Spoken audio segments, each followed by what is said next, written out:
haddaba si aanu wax badan uga ogaano shirkaasi waxaa iminka stuudiyaha igula sugan wariyaha iyaga Cabdiraxmaan Bidhaan oo shirka maanta ku sugnaa. Cabdiraxmaan, bal noo faahfaahi shirku siduu u dhacay.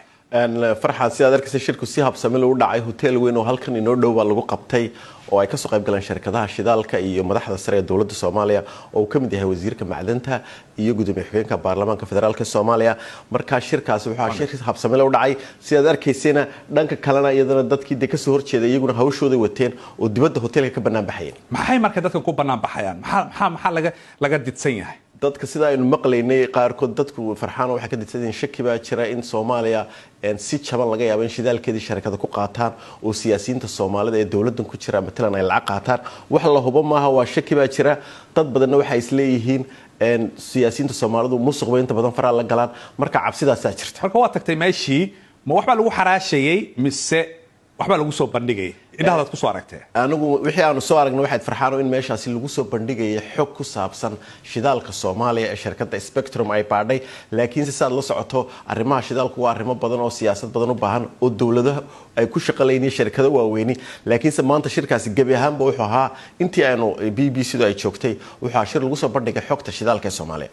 aad iyo aad baad u mahadsan tahay Cabdiraxmaan Bidhaan oo nooga warramayay shirkaasi. haddaba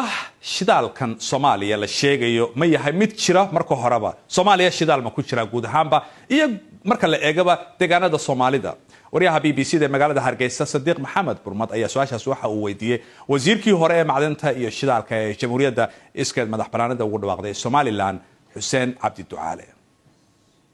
walaal horta marka la leeyahay shidaal baaynu maxaa shidaal aynu ku haysanaa dhulka waxa weeye waa inay wixii noqdaan wax la xaqiijiyay oo la sugay in ay intaasoo barmiil ama foosto oo shidaal meesha ku jirto oo ay laga soo saari karo. meesha kaliya maanta aynu ognahay la xaqiijiyay in ay maalinkan maanta tijaari ku jirto waxa weeye $5 trillion oo cubic feet oo gas ayaa ku jirta moogtay cariga ee Soomaalida Itoobiya degto iyo ilaa dhowr iyo 10 milyan oo moogtay yani petrol condensate wax la yiraahdo gas moogtay liquid waxaan kale waxa weeye wali meeshii wax eelalo laga qoday oo petrol ka soo baxo discovery la gaaray wax la yiraahdo moogtay iktishaaf ama discovery la gaaray ma jiro. marka kaliya aad xaqiijin kartaa inaad petrol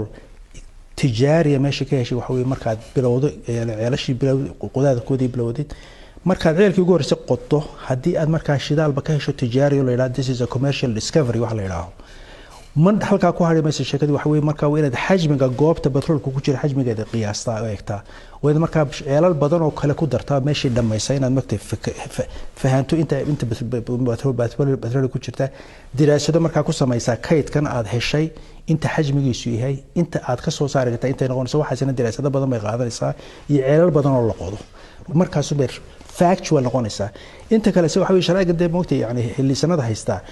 iyaga dacaayada samaysta oo oranaya halka 200 oo bilyan ba ku jira moogtaan oo imika aanu wadno waxay doonayaan inay ku xayisiiyaan shareeskooda iyo magaranaysa dee sare ugu qaadana moogtay dee shareholders investment kuma moogtay sare ugu kaco laakiin reality-gu markay imanaysa waxa weeye marka aad bilowdo ceelashii ee aad test garayso ceelashii ee aad daraasayso aad xajmi markaas ma ogaan kartaa salida ku jirta meesha. Soomaaliland iyo Soomaaliya muran siyaasadeed baa u dhaxeeya. Soomaaliya gudaheedana khilaafyo badan baa ka jira iyadoo waxa soo dhami jiraan shidaal ma la baari karaa ama Soomaaliland xageega ama xagga Soomaaliyaba? Soomaaliya waqtigan xaadirka waan de la socdaa inay maalinkan maanta bid round wax la yiraahdo ay ku jiraan oo maantadan ay ka furantay muxuu ahay magaalada London. bid round kaasi wuxuu aan sidaan de anigu de moogtay ka akhristay waxa weeye waa offshore Soomaaliya ayaa moogtay bid round ka lagu bixinaya wax onshore oo dhulka gudihiisa ah maaha